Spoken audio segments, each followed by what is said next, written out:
Halo teman-teman investor semuanya, ketemu lagi dengan Roy di sini. Melanjutkan pembahasan di video sebelumnya gitu ya, saya mention mengenai beberapa jenis saham dan saya mau buat video ini supaya teman-teman bisa atur-atur lagi komposisi portofolionya.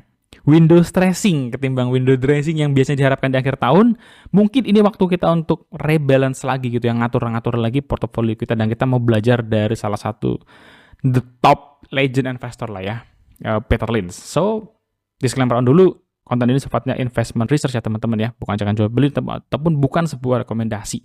So, kalau kita ngomongin Desember itu sebenarnya identik dengan Desember ceria. Kenapa? Karena secara statistik memang IHSG di bulan Desember itu ya dari beberapa percobaan sebelumnya itu lebih banyak hijaunya ketimbang merahnya gitu ya. Tetapi di tahun 2024 ini per video ini dibuat sudah minus hampir 4%.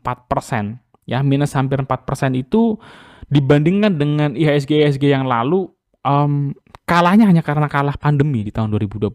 Selebihnya moncer banget IHSG ya. 9%, 4%, 6% gitu ya. 2017 bahkan 20%. Makanya nggak heran window dressing itu banyak sekali dinantikan gitu ya. Apalagi oleh orang-orang yang mungkin udah lama main di investasi saham, yang sudah lama gitu ya stay di sini. Jadi ketika terjadi window dressing tahun ini tuh kayak, wah kenapa nih? Padahal ini fenomena yang lebih sering diprediksi akan bener ketimbang gagal. Pertanyaannya mengapa berubah tahun ini gitu? Saya ngelihatnya ada dua. Pertama, ya memang saat ini lagi banyak opsi yang tersedia bagi big money, bagi big fund gitu ya. Mana market yang lebih menarik, mana yang stimulusnya lebih menarik. Di US ada Presiden Trump dengan segala kebijakan stimulus ekonominya gitu ya. Ada dunia kripto yang mungkin sedang marak karena bull run katanya, ditopang oleh kebijakan-kebijakan oleh global, oleh marketnya US. Ada Vietnam yang mungkin sedang jadi hot topic karena kebijakan untuk menurunkan PPN dan lain sebagainya. Jadi bagi big fund tuh banyak market yang tersedia, dan kalau ada yang menarik kenapa mereka harus di IHSG gitu kan. Ya sebenarnya kita juga bisa berpikir yang sama. Yang kedua, kita juga bisa berpikir hal yang simpel aja, bahwa yang namanya fenomena kan nggak selalu datang gitu. Ibaratnya kayak gini, pelangi setelah hujan itu kan sebuah fenomena yang lebih sering terjadi gitu. Tapi apakah sebuah keharusan kalau abis hujan itu ada pelangi? Nggak harus, nggak tentu juga gitu ya. Kalau di Jakarta mungkin pelangi juga sering ketutupan sama awan ini kali, awan yang tebel-tebel gitu, sehingga nggak sempat ngelihat pelanginya gitu. Beda seperti kalau kita di kampung atau di daerah yang lebih bagus udaranya mungkin gitu ya, itu kita gampang lihat pelangi. Tapi di Jakarta saya juga jarang lihat pelangi. Jadi fenomena nggak selalu datang. Ketika window dressing berubah jadi window dressing, menurut saya sih hal yang biasa aja sebetulnya gitu ya. Kita nggak usah terlalu menanggapi dengan terlalu serius dan berpikir sangat negatif seperti seolah-olah tidak ada harapan lagi gitu. Jadi jauh-jauh pemikiran seperti itu. So, tetap kalem, berpikir hati-hati dan pelan-pelan gitu. Tetapi kalau misalkan ada yang bisa kita lakukan di dalam momen-momen seperti ini, buat saya adalah rebalancing portofolio gitu. 3 hal yang saya coba challenge ke diri saya adalah pikir ulang lagi saham-saham mana yang masih potensial untuk di hold. Yang kedua, diatur lagi alokasinya sesuai dengan jenis sahamnya gitu ya. Dan yang ketiga, punya cash dalam jumlah yang cukup gitu. Itu 3 dasar, 3 objektif yang saya lakukan ketika melakukan rebalancing portofolio. Nah, dalam konteks kita rebalancing, saya juga coba mau share mengenai kategori-kategori saham dari Pak Peter Lynch ini gitu ya, mengenai pembagian 6 jenis saham yang tersedia di market.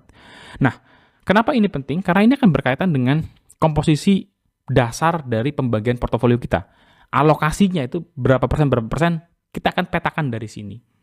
Pertama ada saham slow grower. Saham ini tuh saham yang pertumbuhannya lambat. Tapi kalau teman-teman dividen investor ngincer dividen dalam jumlah yang cukup besar gitu ya, 8%-an, 10%-an. Dan poin nomor 1 adalah saham-saham yang mungkin cukup oke dalam portofolio kalian.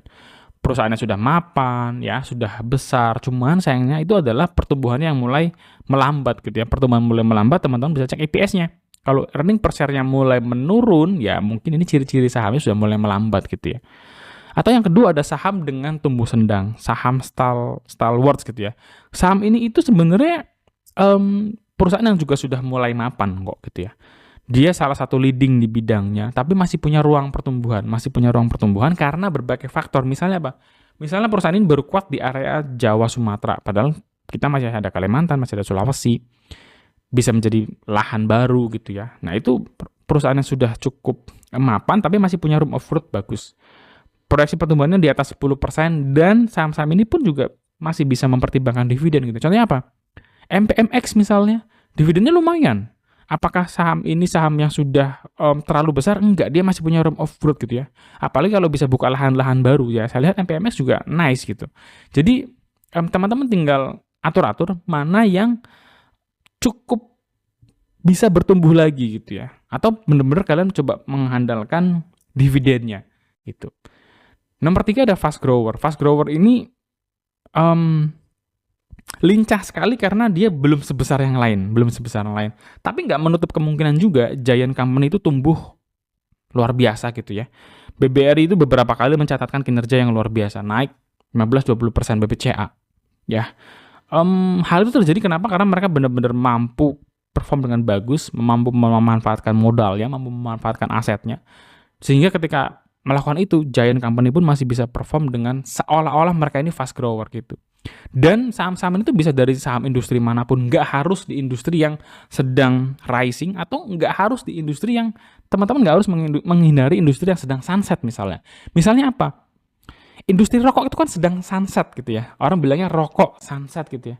Tapi kalau teman-teman notice satu saham, saya sebut saham WIM gitu ya.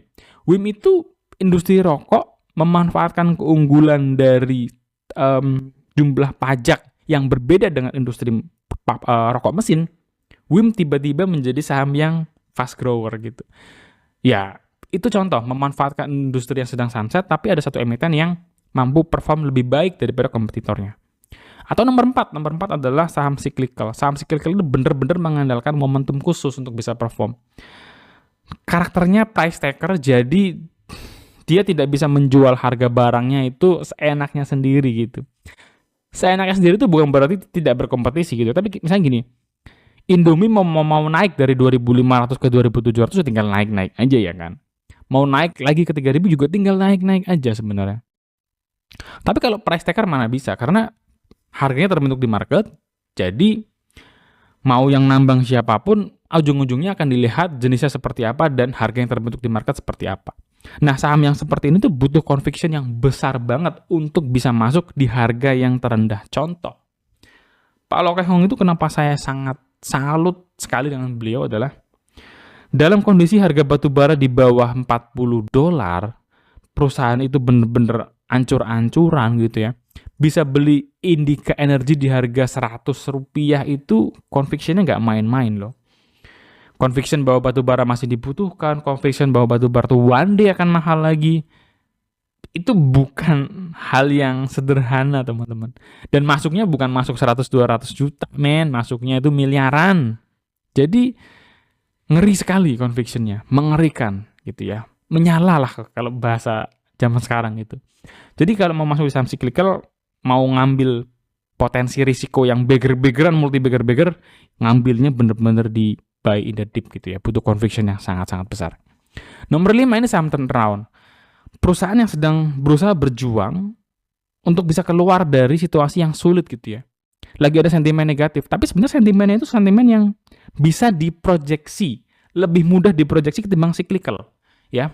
Butuh conviction yang besar juga, tapi tidak sebesar saham cyclical gitu ya.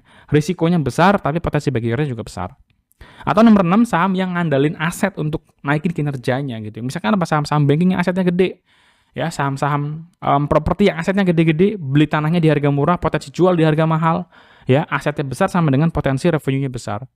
Dan pilih yang asetnya itu mudah diproyeksikan gitu. Misalkan nilai tanah yang dibeli tahun ini 10 tahun lagi ketika areanya sudah established, areanya sudah besar, jelas beda gitu. Nah, ini mudah kita proyeksikannya. Nah, dari pilihan saham-saham tadi, saya sendiri tuh bagi jadi 2 komposisi utamanya. Core stock dan value stock gitu ya. Saya orang yang tipikal investor nggak terlalu menghitung dividen sebagai komposisi growth portofolio saya, tapi saya suka juga kalau dikasih gitu ya. Orang dikasih dividen mana ada yang nggak suka gitu kan. Jadi kalau diterjemahkan ke dalam komposisi portofolio saya cuma bagi jadi 2, core stock dan value stock berdasarkan 5 sahamnya saja 5 jenis saham. Pertama adalah stalwarts, komposisinya maksimal 30%. Sisanya saya sebar di saham-saham value stock yang isinya ada fast grower, ada turnaround, ada cyclical, ada asset play, itu mencapai 70% dari total portofolio saya. Nah, bahayanya dari komposisi ini adalah risikonya besar sekali karena potensi penurunannya kita nggak punya kompensasi dividen di dalamnya gitu. Kalau teman-teman berharap, oh saham turun biarin aja lah, toh saya dapat dividen 7%, 8%. Nice kalau bermain di porsi yang itu gitu ya. Tapi kan saya enggak. Nah, karena saya tidak punya kompensasi dividen yang cukup besar dibandingkan teman-teman yang dividen investor, maka saya berharap saham-saham yang di area value stock ini tuh penurunannya juga nggak tajam. Tapi kalau marketnya lagi sentimennya lagi deres seperti sekarang ini juga, mau nggak mau saham-saham tersebut juga bisa rontok juga gitu ya, rontok juga. Jadi apa yang saya lakukan supaya bisa bertahan adalah saya punya strategi-strategi yang fokus pada dua hal ini. Mengutamakan saham fast grower gitu ya, dan taking profit terhadap saham-saham yang sudah lama nangkring di portofolio saya, khususnya saham-saham cyclical. Cyclical itu nggak harus komoditas ya teman-teman ya. Saya nilai juga ada beberapa saham cyclical lain gitulah, selain yang sifatnya benar-benar kelihatan kayak komoditas. Yang artinya ketika saya mengutamakan saham fast grower, saya berharap bahwa saham-saham ini adalah saham-saham yang akan leading duluan gitu ya ketika market recovery gitu. Tetapi saya juga punya cash kan. Nah, cash ini tuh saya bagi jadi 3 kesempatan yang mau saya pakai. Pertama, saya ketemu saham yang slow grower, saham yang nggak saya pick di portofolio saya saat ini, tapi dia potensi ngasih return 20-30%, ya saya akan pertimbangkan di sana. Spill sahamnya misalnya, Telkom misalnya di harga 2.200 kalau dia turun lagi. Saya pikir kalau Telkom di harga 2.200 untuk sekedar dapetin 20-30% bukan hal yang sulit gitu ya. Slow grower iya, karena pertumbuhannya mulai melambat, sudah terlalu besar gitu ya untuk saham seperti Telkom ini, butuh sebuah inovasi yang benar-benar fresh dan berbeda. Kalau mau naik loncat, ya let's say 10-15% pertumbuhannya. Yang kedua, saya juga sedang siapkan cash untuk saham-saham yang good deal di fast grower atau turnaround gitu ya. Sekarang ini sih belum banyak saham-saham turnaround yang punya potensi sangat menarik gitu ya. Ada beberapa tapi ya it's okay. Selebihnya sebenarnya ngelanjutin dari saham-saham turnaround yang sudah lama nangkring di porto gitu ya. Contoh saham turnaround yang gampang diproyeksi itu misalnya kayak Japfa ketika harga jagung sedang tinggi, cost-nya dia begitu besar untuk pakan. Kalau kita berharap harga jagungnya normal lagi, maka cost expense-nya akan mengecil dan dia bisa berbalik untung gitu ya. Itu skenario saham turnaround. Makanya saya bilang skenario saham turnaround itu tidak butuh conviction yang sebesar saham cyclical ketika beli di sangat dasar gitu ya. Yang ketiga, saya juga siapin cash untuk momentum yang nggak terduga. Momentum yang nggak terduga tuh momentum datang dari tiba-tiba harga komoditasnya naik, tiba-tiba ada kebutuhan logistik dan lain sebagainya gitu ya. Jadi at least dalam portofolio kita itu sekarang ini saya rasa kalau teman-teman punya 30% cash, buat saya sudah cukup ideal untuk bisa survive di market yang sedang galau seperti ini. Untuk menutup video kali ini, saya juga sampaikan lagi, saya sedang open untuk giveaway. Ada 2 buku yang mau saya bagikan. Ini bukunya Pak Juliari Sinendar, bagus banget. Buat teman-teman yang tertarik, tulis komen buku gitu ya kalau kalian mau buku. Atau saya juga open untuk ngobrol santai bareng saya gitu ya, karena mumpung saya akhir tahun cuti nggak kemana-mana. Kalau teman-teman mau ngobrol sharing biar lebih intens, 5 aja kuotanya gitu ya. Kalian boleh tanya apa aja, ngobrol, sharing, mungkin sedikit stock pick discussion gitu ya. Tulis buku kalau mau buku, atau online kalau mau ngobrol di online meeting. So, sampai ketemu teman-teman. Jangan lupa subscribe, share, like video ini. Sukses buat hasil investasi kalian di tahun 2024. Jangan menyerah, jangan struggle dulu. Yakin aja ya. Nggak seburuk itulah gitu ya. This too shall pass. Ini juga nanti akan berlalu, dan saya harap sih teman-teman di 2025 hasil investasi kita semua itu bisa lebih cemerlang lagi. God bless you guys. Bye-bye.